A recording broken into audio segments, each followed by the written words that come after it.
Good afternoon. I'm presenting spatial groundwater flow modeling using ModFlow. I chose ModFlow as a connection between the software's AGRC2015 and my model, which I used. Sorry, it was not captured here. I used PIMWin, that is a processing ModFlow for Windows. And this work was all successful with inputs from my supervisor, Mr. Alan Mazima, and myself. I'll be taking you through all the entire outline is captured in my presentation. So that's the flow. Water is a crucial and a vital aspect of human life. As the saying goes, water is life.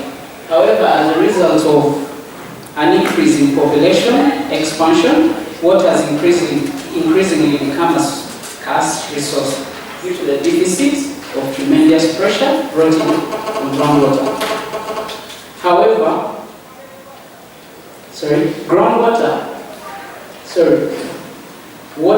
water in itself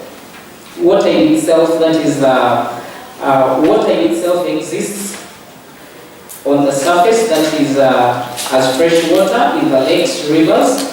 However, due to the limiting factor that she was discussing here concerning the susceptibility to pollution, contamination, it leaves us with an option of using groundwater as the main source, which is the mainly used resource in rural areas.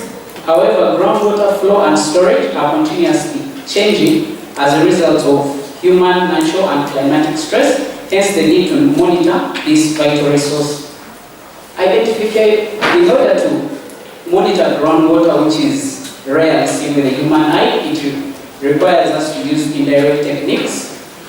Basically, at the moment, groundwater is being monitored using conventional techniques, which are time-consuming and costly in terms of time. Therefore, my research basis is to use better means to model the flow and identify the basic locations of groundwater.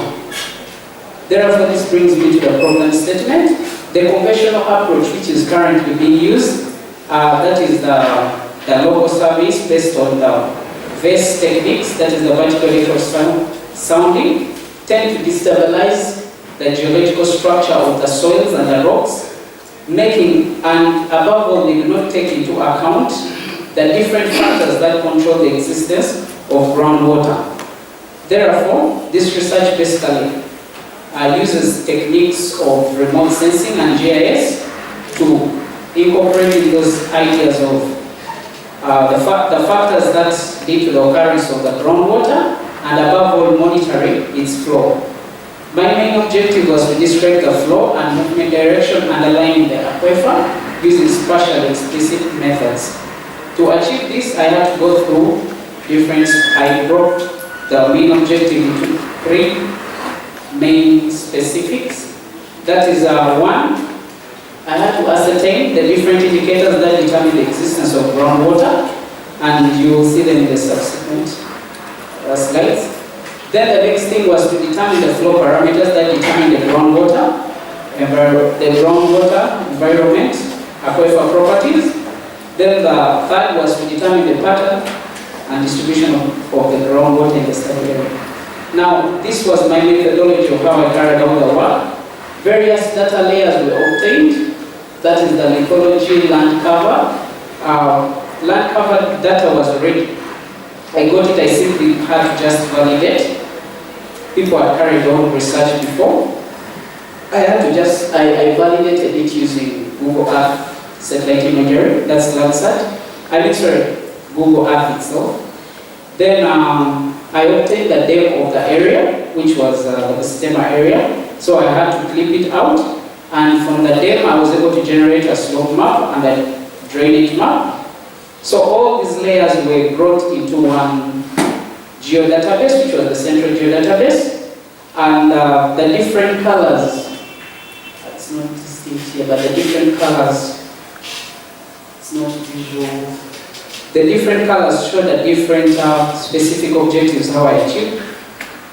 The central geodatabase I had to carry on manipulations of the thematic layers to obtain the derived maps of all the indicators that I chose, which would show me the potential sites of the groundwater. Then afterwards, I carried out a multi-criteria evaluation where different weights were attached to the different indicators, those the factors, based on the relative importance and contribution to the groundwater. So I later on created a model which you will later on see, and I matched all of them to form the groundwater potential zones. Then the other side of the methodology was the groundwater geodatabase, which was created using, there is an XML file that I had to import into ArcGIS that showed the different data sets and the feature classes where I had to populate most of these factors in them. And therefore, from the groundwater geodatabase, after creating it, it is just by a click, and it had to run, and the model flow parameters were generated. Those are the flow parameters that aid in the design of the model. Then I had to design the model using all the requirements that I got from the ArcGIS, because now model flow is a bridge between the ArcGIS software and the model I used. So I had to place them in the model, and I ran them to finally get my final output, which you will see, which was a map showing the hydraulic head, because hydraulic head simply shows water flow. It's the main controlling factor, because groundwater moves underneath the earth by the help of these hydraulic forces, and it flows from higher to low places. So these were my results, especially for this derived part. These were the derived maps. I had the drainage density map. Now the drainage density map is, when you look at the drainage density is inversely proportional to the permeability, where the high density areas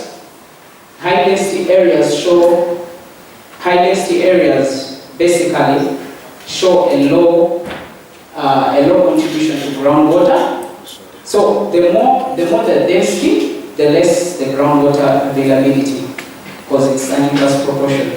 Then the lineament map density, which was also one of the derived factors, shows that areas of high lineament density will have more groundwater, and the reverse low will have no groundwater. So I had also the land cover map, which basically showed 4 land cover, that is farmland. I had farmland, agriculture taking the largest,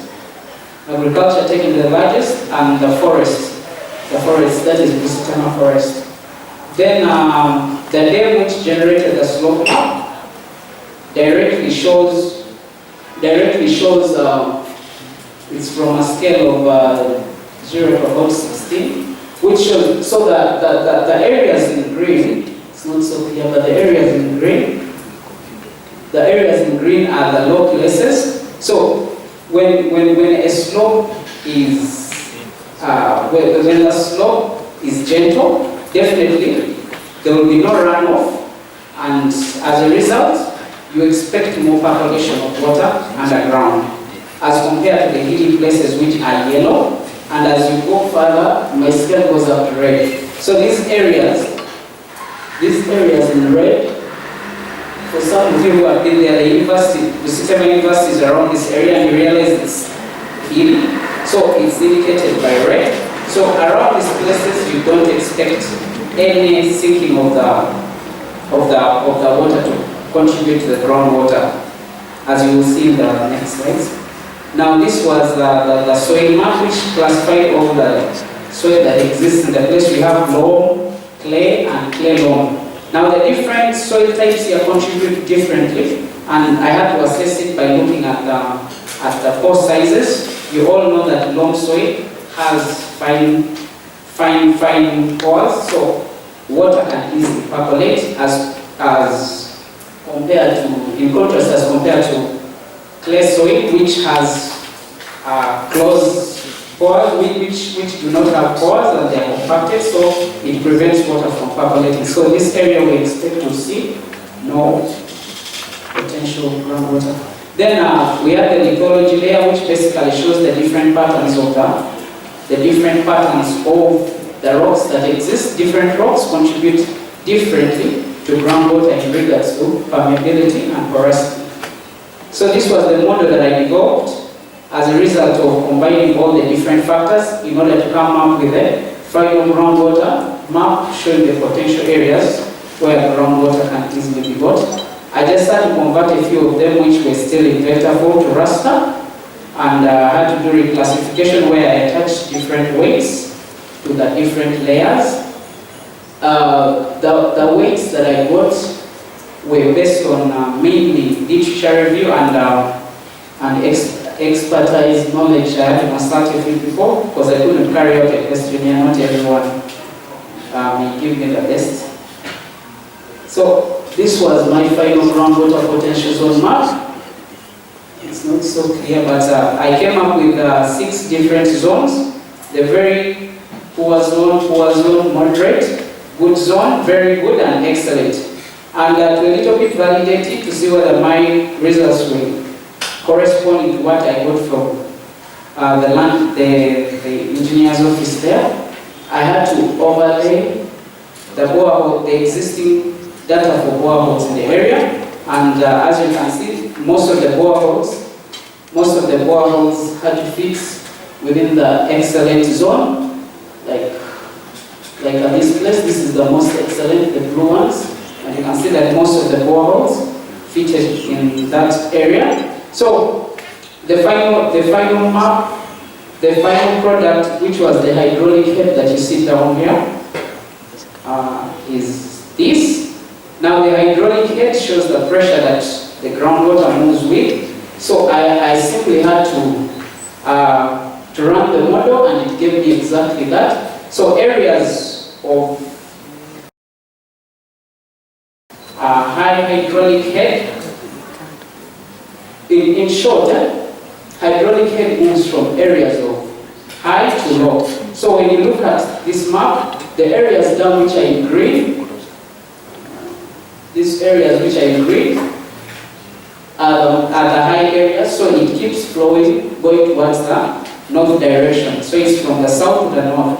And as we go to the color, the deep red color there shows a low hydraulic head, and it is evidence that we don't have even boreholes around that area, because I took a sample of about 47 boreholes. Then finally I had to interpolate the borehole data which I got, showed the first strike to the aquifer. So I had to interpolate them with the existing data, with the existing aquifer data that I got for the properties of the groundwater, and I had to come up with the last map, which was the flow direction map, showing the flow nets of how water moves. And as you can see with the arrows, it indicates that water flows towards the north direction, from south to north direction, and these arrows are always perpendicular to the contour lines. So each of the objectives has been concluded. Here the first one was to use the indicators available to show the groundwater potential zones, and that was evident in one of the products. Then the next was the flow parameters. I basically got about, there are 5 parameters that are required for the model, but due to insufficiency of data, I was able to achieve 4 of them, but they're in form of text files with a lot of work, so I didn't have to put it here. Then using the AHP, I was able to get the final output. Using the AHP method, I was able to do an interpolation which gave me the flow net map. Then basically the recommendation, this is not an end to doing such kind of work in modeling, but just one of the products that can spark more further development of such ideas, because as a person, I would fully recommend that people adopt this method as one of my recommendations, because when I got my results, I compared with the engineer who worked on a project of the area that I'm working on, and he was amazed because my results correlated with his. Yeah, and I actually recommend that more monitoring sites should be carefully located in such areas to determine the flow, because one of the challenges that these people have is to determine how the groundwater flows. So if you can have some controlling sites which can aid in establishment of other sites, can be better. Then a more detailed structural mapping is required, because like I said, I had a challenge.